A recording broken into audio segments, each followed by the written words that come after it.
Bonjour à tous, la tendance est en légère hausse ce matin à la Bourse de Paris. Les investisseurs qui ont pu prendre connaissance dès ce matin des prix à la consommation mais aussi à la production en Chine pour le mois de mai.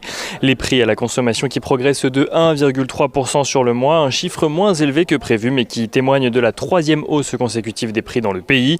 La surprise vient en revanche des prix à la production qui bondissent eux de 9% sur un an, leur rythme le plus rapide depuis 2008, une progression en lien avec la hausse des coûts des matières premières dont notamment le pétrole et certains métaux dont le fer.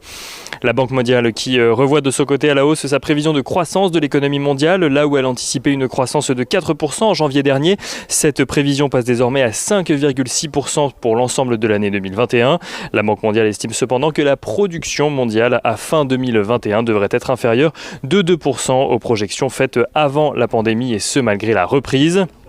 On note que la séance du jour devrait être calme avant les deux grandes échéances de demain, à savoir la décision de politique monétaire de la BCE, mais aussi le chiffre de l'inflation pour le mois de mai aux États-Unis. Un chiffre qui ne semble d'ailleurs pas inquiéter plus que ça les investisseurs, à en croire en tout cas le rendement obligataire à 10 ans aux États-Unis, qui évolue ce matin aux alentours des 1,52%. Du côté des valeurs à suivre aujourd'hui à Paris, on note que Renault annonce avoir été mis en examen hier pour tromperie dans le cadre du Dieselgate. À la suite du scandale qui avait touché Volkswagen en 2015, une enquête avait été ouverte auprès de plusieurs constructeurs de voitures dont Renault, PSA ou encore Fiat Chrysler.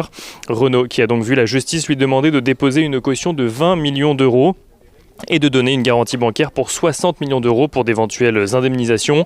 Renault qui se défend de son côté d'avoir, je cite, commis la moindre infraction selon le communiqué de l'entreprise.